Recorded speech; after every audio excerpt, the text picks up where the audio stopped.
السلام علیکم ورحمۃ اللہ وبرکاتہ۔ ایک بار پھر آپ کو اسلامی واقعات اردو ہندی میں خوش آمدید کہتے ہیں۔ آج ہم لوگ ایک بہت ہی زبردست ٹاپک کے ساتھ حاضر ہیں جس کا نام ہے بیٹیاں اور بیٹے کب پیدا ہوتے ہیں۔ سرکار دو عالم صلی اللہ علیہ وآلہ وسلم کی 1400 سال پہلے بتائی گئی بات کی سائنس نے آج تصدیق کر دی۔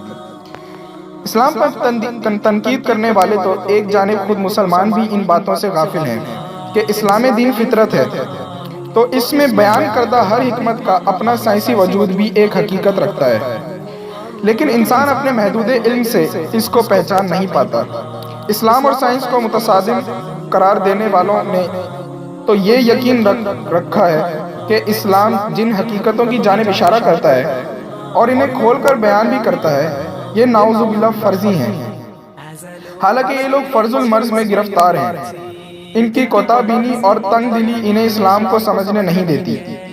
جیسا کہ قرآن میں بیٹوں اور بیٹیوں کی پیدائش کے بارے میں اللہ کا فرمان ہے کہ وہ جسے چاہے بیٹا دے، جسے چاہے بیٹیاں، اور اس پر میڈیکل سائنس پر ایمان رکھنے والے کہتے ہیں کہ میڈیکل سائنس نے تو اس پر زیادہ تفصیل بیان کر رکھی ہے کہ بچوں کی جنس پر ایکس اور وائی کروموزوم کیا اہمیت رکھتے ہیں، اور اس پر کسی کو قدرت نہیں ہے۔ حالانکہ یہی نظریہ 1400 سال پہلے رسول کریم صلی اللہ علیہ وآلہ وسلم نے کھول کر بیان کر دیا تھا۔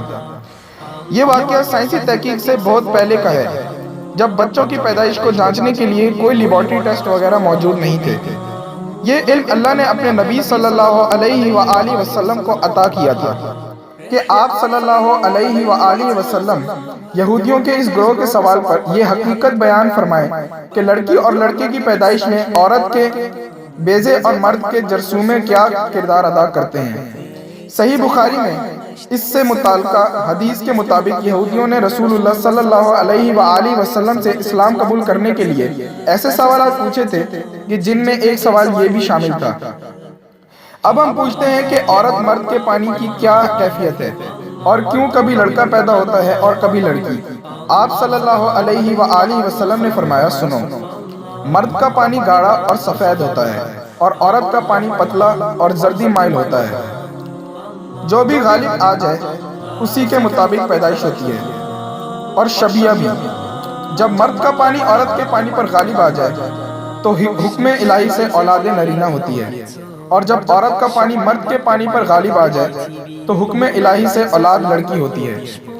دوسری حدیث کے الفاظ یہ ہیں، جب مرد کا پانی عورت کے پانی پر سبقت کر جاتا ہے تو لڑکا پیدا ہوتا ہے، اور جب عورت کا پانی مرد کے پانی سے سبق لے جاتا ہے تو لڑکی ہوتی ہے۔ یہ جواب سنتے ہی یہودی کے سردار نے اسلام قبول کر لیا تھا۔ یہ حضرت عبداللہ بن سلام تھے جو اللہ کے رسول صلی اللہ علیہ وآلہ وسلم کی حکیمانہ تعویل سن کر کلمہ شہادت پکار اٹھے تھے۔ انہوں نے عرض کیا، حضور صلی اللہ علیہ وآلہ وسلم، یہودی بڑے بیوقوف لوگ ہیں، اگر انہیں میرا اسلام لانا پہلے معلوم ہو جائے گا تو وہ مجھے ملامت کریں گے۔ آپ صلی اللہ علیہ وآلہ وسلم پہلے انہیں ذرا قائل کر لیجئے۔ ان کے بعد آپ صلی اللہ علیہ وآلہ وسلم کے پاس جب یہودی آئے تو آپ صلی اللہ علیہ وآلہ وسلم نے ان سے پوچھا، عبداللہ بن سلام تم میں کیسے شخص ہیں؟ انہوں نے کہا، بڑے بزرگ دانشور آدمی ہیں، بزرگوں کی اولاد میں سے ہیں، وہ تو ہمارے سردار ہیں اور سرداروں کی اولاد میں سے ہیں۔ آپ صلی اللہ علیہ وآلہ وسلم نے فرمایا، اچھا، اگر وہ مسلمان ہو جائے پھر تو تمہیں اسلام قبول کرنے میں کوئی تعمل تو نہیں ہوگا۔